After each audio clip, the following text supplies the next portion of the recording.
Hello, and in today's episode of Beardchanics Garage, we show you how to install a blanking plate on your MX5 centre console. Okay,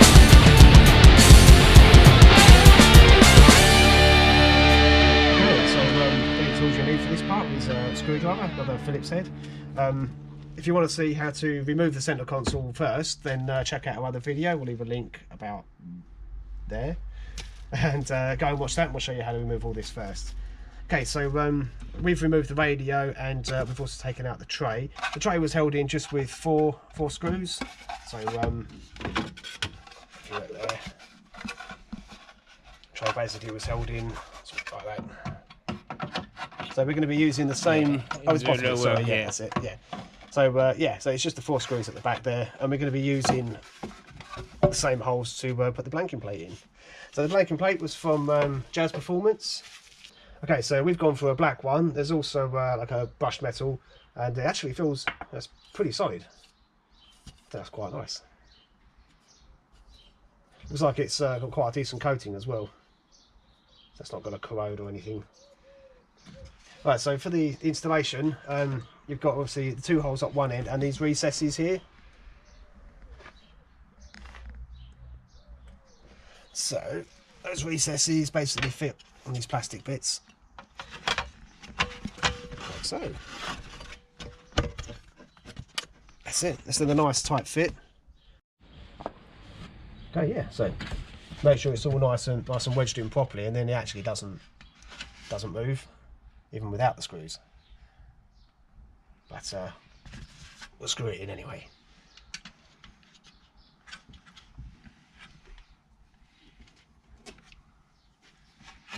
So dust on my head.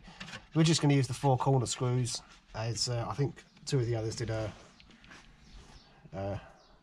runner. They've escaped.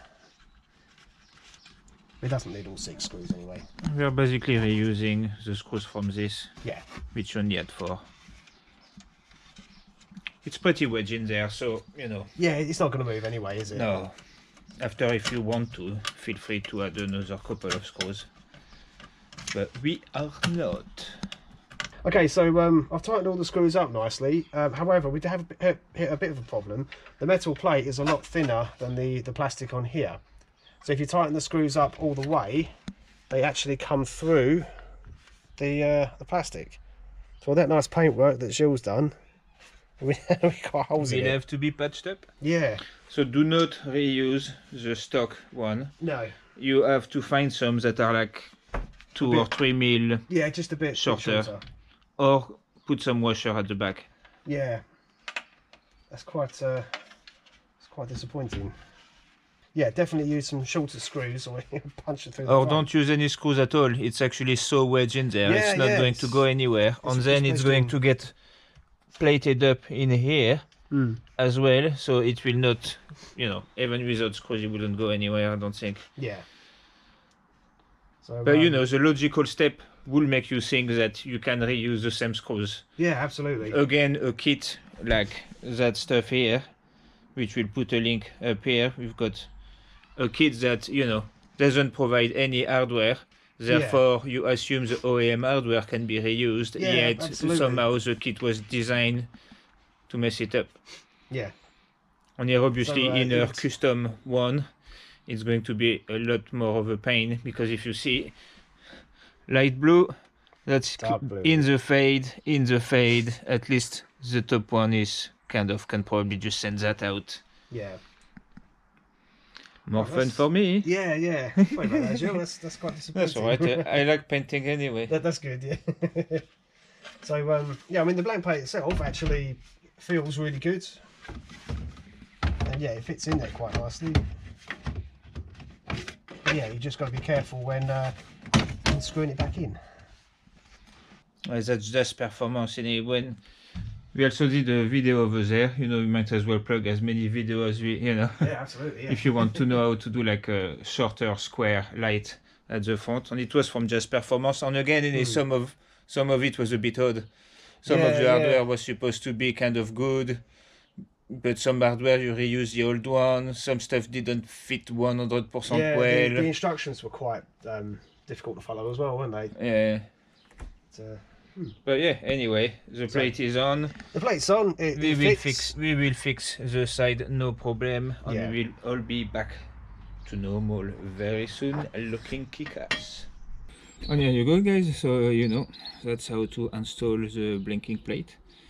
Install is easy, but I guess as a review, you know, a little hint that you couldn't reuse the screws with the kit, otherwise it will go through your tombstone, I think is quite an important one. Yeah, definitely. Yeah, I'm quite surprised that they didn't mention it in the product description on the website or no instruction came with this. Yeah. You know, so you know here you would have expected at least, you know, at least something. Yeah. Suggest a washer or something. Yeah, just a washer or two, and it would have been fine. But yeah, I mean, you know, here we'll have to kind of go back to it, and you know, maybe actually give us the opportunity. I don't know. I might just go on polyfill all the gaps around the blinking plate, and actually, you know, make the whole tombstone very smooth. Which means, you know, you wouldn't have the option of removing it to put a stereo if you wanted, I guess. Yeah, true. No, but I'll have to think about it. Yeah, it does look good. It definitely tidies it up a bit. Yeah, we'll have a think about it, but you know, either way we will fix the tombstone so it looks the part. Yeah. Especially for those of you who have been waiting to see a reveal video of it all, and every time all you see it is in parts here and there. And yeah, we can't do a reveal like that. Obviously, those punctures need to be fixed. Yeah, definitely. Yeah. So you know, stay tuned for more MX5 content. We've got some cool stuff coming for it. We are going to be basically trying a lot of product, especially from a style point of view as well as performance point of view on it. And yeah, if you need a blinking plate, you know, it does the trick. Just be really careful with the screws, but otherwise, you know, nothing else wrong with the kit as such. No, it went straight in and it fits really nicely. Well, from actually fitting it, it fitted in and it feels really really tight, but there is a bit of a gap, as you say, around the sides. Yeah, so it does the trick. Just be careful when screwing it back in again. Yeah, that's right. Anyway, guys, we're going to cut it short because, you know, kids screaming in the background, so you know, we want to spare you. And you know, give us a like, give us a comment, give us your opinion on it. Have you used other blinking plate? You know, is there other option out there? Have you had the same issue if you use the same plate? Or you've actually screwed through your tombstone? Or if it's just us, you know, that's... Yeah, it's probably an us thing. Can happen. But yeah, you know, tell your friends and see you in the next one. See you then. Bye-bye.